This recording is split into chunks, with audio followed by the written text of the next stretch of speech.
Hi guys, Kaiser here, and exciting news this week in the world of strategy games as Command & Conquer Generals 0 Hour, which is an all-time classic and one of my favorite video games ever, is coming back in a big way.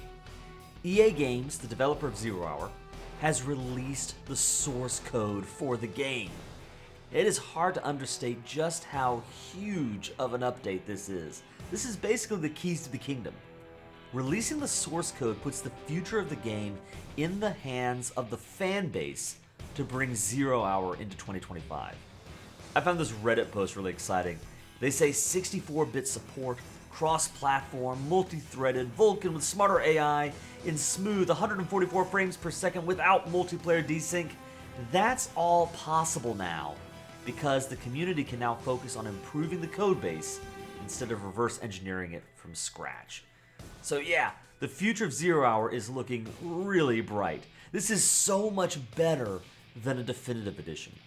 The sky is the limit on what the fanbase can achieve with the source code, and 0 Hour has a very dedicated fanbase. So I'm going to be keeping an eye on this and the future of Command & Conquer 0 Hour, and I hope you do too. If you're excited about this news and you want to see me dip into the 0 Hour sphere, let me know in the comments below. And please consider liking the video and subscribing to the channel. That really helps grow the Iron Kaiser gaming presence. Anyway, in sharing this news, I thought it would be fun to list out my top 5 hopes for what the fanbase can do with 0 Hour's source code. This is what I'm hoping we see over the next few months and few years. Number 1, an improved multiplayer network. Without a doubt, the most important part of the source code release for me is the opportunity to introduce a stable multiplayer setup in-game. True, you can play 0 Hour multiplayer currently, but that involves downloading a lot of different third-party apps and setup outside of the game. I want to be able to hop into 0 Hour, click the multiplayer button, and find a match. I want one place for the entire 0 Hour community to congregate and play multiplayer games together. I want options like quick play, ranked match, and custom lobbies available. Ranked elo, win rate stats, profile unlocks. All of this was lost, but it's now doable again thanks to the source code release. Number 2, an improved spectator system. So currently in 0 Hour, if you watch a replay or spectate a match, you basically jump into the perspective of one of the players. If you've ever watched one of my Battle for Middle-earth casts, it's the same kind of thing. And it gets the job done. But we've seen in the Age of Empires world, with the Capture Age system, that there's potential for so much more out of a spectator UI. Imagine power bars at the top of the screen showing you at a glance a comparison between army sizes or resource gather rates. Imagine seeing every player's unit production queues and general's power cooldowns displayed all at once, intuitively, without having to switch between points of view. Imagine updating the minimaps so you have unique icons for key buildings or units. There's a lot of opportunity to make replays and therefore game casts and tournaments way more approachable and fun.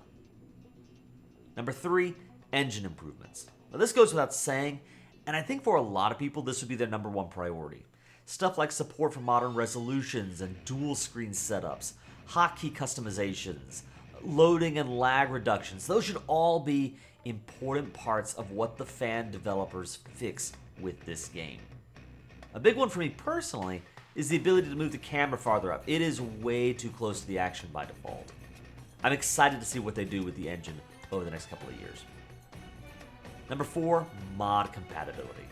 One of the reasons why 0 Hour is an all-time classic for me is because of its incredible modding scene. Personally, Shockwave is a favorite. It's basically a second expansion pack for the game. It seems like I could rattle off a dozen high-quality mods with thousands of developer hours put into them.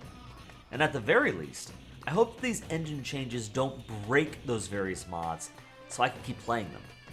But even better, I hope that the modders are able to take the source tools and really go crazy with their imagination. For example, there used to be a hard-coded limit on the number of factions and generals that could be introduced into the game. I know of at least one mod that had to get creative to work around that limit. But now, there is nothing stopping the fans from basically eliminating that limit. And I hope we see some old mods take advantage of this revived zero-hour engine, as well as some new projects to spring up out of nowhere and take the game by storm. And before we see number 5, here's a bonus for you. The Battle for Middle-earth series runs on the same engine, or at least a modified version of the same engine. Could we see some of the improvements made in Command & Conquer ported over into those games? I'm not a programmer, so I don't know. I'm not sure if this will impact those games, but it would be really cool if it did. And number 5, a new era for Zero Hour. And this one is kind of vague, but it's an attitude that I hope the burgeoning development team takes with this project. Sure, it's wise to start with the basics and work on the game engine and stability before messing around with any flashy features. But I hope you guys, the fan developers, know that this is more than just a gift for the Zero Hour fan base that's always been there. This is a new era for Zero Hour, and you guys have the potential to support a whole new wave of RTS fans coming in and enjoying this classic. This could truly be big. And so I hope you guys embrace that vision of a new era and are willing to take some ambitious steps beyond merely curating the old game. I hope you don't step away from what would be really good developments and really good changes for Zero Hour just because that's not how it was done 20 years ago. To give you an example, the spectator UI I talked about earlier, maybe it's not doable, or maybe it would be too tough to tackle, but I hope that no one would ever say, well, that's not how it was done 20 years ago, so we're not going to introduce that change into the game in 2025. That's the kind of thing I'm talking about. This is an awesome new era for Zero Hour, and I hope you guys grab it by the horns and really take this game into the future. So guys, I hope you enjoyed the video. Those are my top 5. What are you looking forward to seeing out of Zero Hour? Are you a fan of these old games? I can't wait to dive in myself. If you liked the video, again, please consider liking and subscribing to the channel. Really appreciate y'all. This is the Iron Kaiser signing out. Have a great one out there.